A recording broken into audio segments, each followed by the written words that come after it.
Sumala ni San Mateo. Si Jesus misugilon na usab og laing sambingay ngadto sa iya mga tinud-an. Sama kini so sa katawo nga hapit na mupanaw.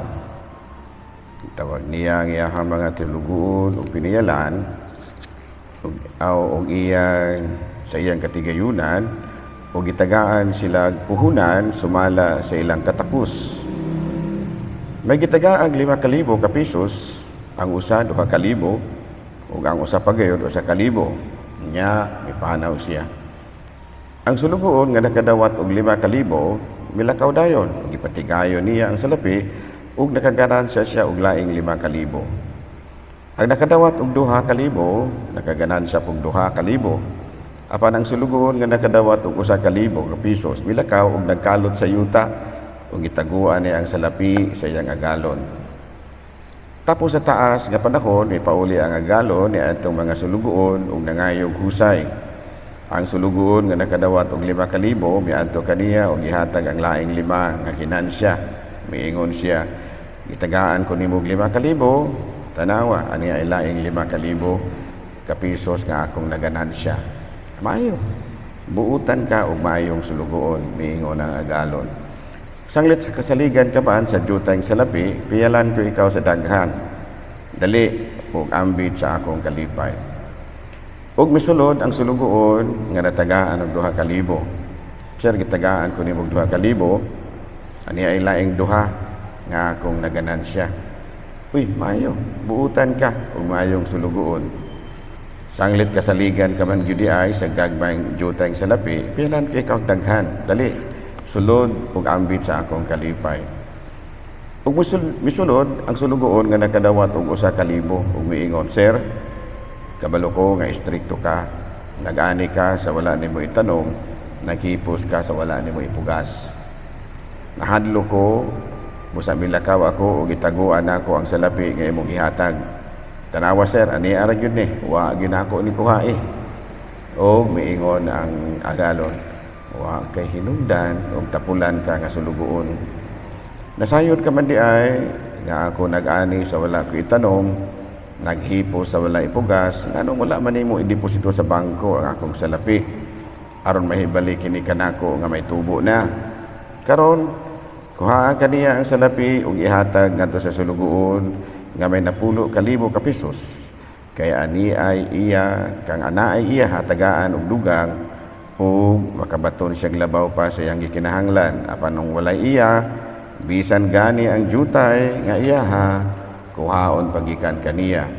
O kining akong way hinungdan nga sulugoon, ilabay kini ngadto sa gawas nga mangitngit. Maghilaki ni siya kung magkagot sa iyang ipon. Mga igsuon ko diha ni Kristo ang Ebanghelyo sa Ginoo. Manglingkod. So karong adlaw, gipahinumduman kita sa Ginoo nga duna gid ay silot nga nagpaabot kanato no pag-abot sa panahon. Doon husay silutan ang dili maayong binuhatan o gantihan ang mga maayong binuhatan. So that is the first point. That we should be reminded nga niining kinabuhia doon nagpaabot nga ganti kanato kung ikaw nagbuhat og maayo. O kung nagsigi po kag buhat og dautan, doon na yo'y silot alang kanimo. Sa pangutana, usaon man nga dili kita masilutan? Of course, dili kita masilutan kung atong gigamit ang atong kinabuhi sa pagbuhat og maayo. Kini atong kinabuhi, mao man kini ang pinaka mahalon, no, or precious, mahalaga kung sa tinagalumpa ng gigasa sa Diyos alang kanato. Pero ayaw kumpiyansa kaya nga naman pangayuan kag husay sa Ginoo sa imong binuhatan, no, pangutanon ka giun sa man imo pagpuyo ang kinabuhi nga akong gipiyal kanimo. Di ba, anaan man ka, no? Di ba gihimo man ti kaong principal sa ANS? Di ba gihimo man ti kang maestra? Di ba daghan man kang nadawat nga grasya gikan kanako? No? Di ba nahimo man kang kapitan? Di ba nahimo man kang konsihal sa barangay? Alang-alang mulimod ka, di mo tubag kang Ginoo karon giunsa man nimo ang maunggasa nga akong gihatag kanimo. Nauna ka. Murag wala man Ginoo. Unsa tubag sa Ginoo kanimo? Wala kay hinungdan. Sa gisulti ni Kristo, wala kay hinungdan nga sulugoon. Ilabay ka ngadto sa gawas nga mangitngit, didto maghila ka o magkagot sa imong ipon. So today we are being reminded that all of us, ako gipiyalan ko sa pagkapare. No, pangutanon ko sa Ginoo, Patriakab, giunsa man nimo ang pagkapare nimo. No? Nakatukod ba kag mga kapilya? Nakatukod ko Ginoo. Naipila ka buok. Taman, ang BEC, imo bang gitukod? Nga apoy gamay. Sige kung gaan. Taman, mga organization, imo bang meeting? Kung na apoy gamay, ingon ni ana, no? Mga lay minister, imo bang gitagaan og mga inputs? Naapod gamay. So kamo pa mga lay minister, naapod mo. No? Kamo mga MBG, mao gihapon. Kitang tanan, no, nga membro sa mga Legion of Mary, na ang gunay pangutana. So kung maayo ang imong tubag, dali na ra ba jud ka anak maka ikaw kung man ka MBG man ka nanilhig ka simbahan. Wala agay Ginoo man. Basig pamimbro-mimbro ra ka, unya dili day ka tinuod. Man nakasilhig ka. Wala. Delikado na ito, no? Because all of us will face the final decision. Atubang kita whether we like it or not. Sigon sa atong ebanghelyo, ha? Dili na ako ra. Sigon sa atong ebanghelyo, muatubang kita. So bala nga, it is always good for us nga tan-aw nato ug unsa man gigipiyal sa Ginoo nako. Kay maura ba gini ipaningil niya? Klaro? Mo yun iyang ipaningil, kaya nakabalo ba siya sa kung sa iyang ihatag nato. So we will try our best, no? Para nga atubang nato as Ginoo, medyo nindot-nindot po na atong itubag. No? Klaro ba? So, usa may mga hinungdan nga naman nga usahay wala gitay mahimo. Si Kristo po niingon, nakabalo po si Kristo sa hinungdan. Kabalo kang usay gisulti ni Kristo dire.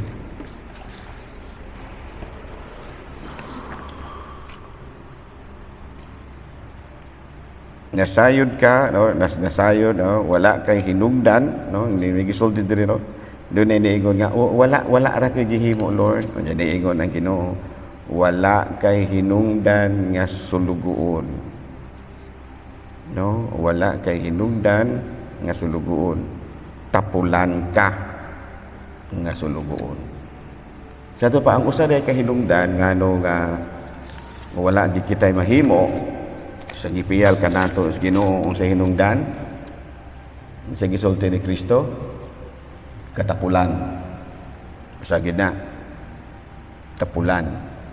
So dili kita magtinapol kay bisan pa og wala kay connection sa simbahan kay dili man jud ka magpamimbro kay tapulan man ka mayo ka nga doon ay miingon niya ano bang sa ngalan na i-nominate palanggani aron mahimong chapel president mura na magmuhila, no?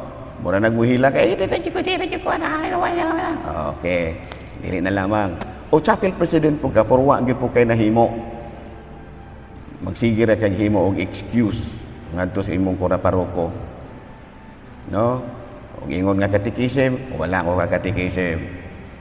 Ingon nga BEC, wala ko BEC. Kaya nga naman, Una, ang kabulog kag unsay hinungdan, dili ni ako ha. Matud pa ni Kristo, tapulan ka. Dili ni ako ha, dili ayo giingon nga ginganlan ti kag tapulan. Si Kristo mismo mo iniingon nganong wala kay nahimo. Unsay giingon ni Kristo? Tapulan ka. Klaro? Ayaw giingon ha nga ginganlan ti kag tapulan. Si Kristo mismo mo iniingon nimo ana nga tapulan ka. Tanaman diri sa Bible no. Naaman na diri. Naaman na diri no. Wala kay hinungdan og tapulan ka nga sulugoon. So, you cannot accuse me nga giinganlan ti kag tapulan. Ikaw mismo nakadungog sa gisulti ni Kristo. Nga ang usa sa mga hinungdan nganong wa kay nahimo sa responsibilidad kayang gihatag kanimo tungod kay ikaw sa ganito nabasa nato sa Biblia, tapulan. So muna nga sa atong kinabuhi na man ginagkatapul ako tapulan biya ko. Pero akong gipakigbatukan ang akong katapulan. I always see to it nga gibudget na ako ang akong oras. Doon na ako'y panahon nga motrabaho ko. Doon na ako'y panahon nga maglingaw-lingaw ko, tanaw ko Netflix. Doon na ako'y panahon nga matulog ko. Doon na ako'y panahon nga maglingaw-lingaw ko, tanaw ko ang bisyo, tanaw ramang ginag Netflix. Kabalo ko Netflix? Sa internet ba? Internet, mga salida sa internet. Ganyan. Muna ako ang kalingawan. And I also see to it nga matulog yun ko. Dili yun ko gusto nga na ako schedule alauna at alas 2. Kaya nga naman, alas 4 man ko sa kadlawang mamata. So pag-abot sa mga alas 12, katulogon ko, matulog yun ko ana. So my schedule in the afternoon will start 2 o'clock. Because 1 to 2, kakuan man ko ana. Tulog man ko. 12 to 1, napako-schedule, pangalagan gihapon. Sa dihang gi-offeran ko nga mo announcer ko sa Radyo Bandera, gidawat kina nako. Ngano man, matawag man nag-talent. Nya maingon mo niya ang Ginoo nga sa mga kapadayakab, di ba gitagaan man kag talent nga mo announce nganong wala man nimo dawata tong gi-offer sa Radyo Bandera. So gidawat gid nako. Muna nga FM man lagi, music maginang FM, news man na. Pero akong gipasulod ang Word of God. Parte man na sa pangalagan. Ingon niya na. So muna, tapulan ko kung tapulan ko. Pero nahimo kung dili tapulan tungod kay gibahin man ako akong oras. Ano man, doon ako'y panahon trabaho yun na. From 4 o'clock in the morning, 5 o'clock, 6 o'clock, up to 8 in the morning, trabaho yun na siya. Rosario, tanan, bisa. After that, battery yun na siya, trabaho. Abot na alas 11. Pag alas 12, trabaho, radyo, alauna, tulog yun ko. Yung pagkagabi, before ko matulog, 8 o'clock in the evening mo ko matulog, from 7 to 8, naglingaw-lingaw po ko na. Tanaw po ko Netflix. No, klaro?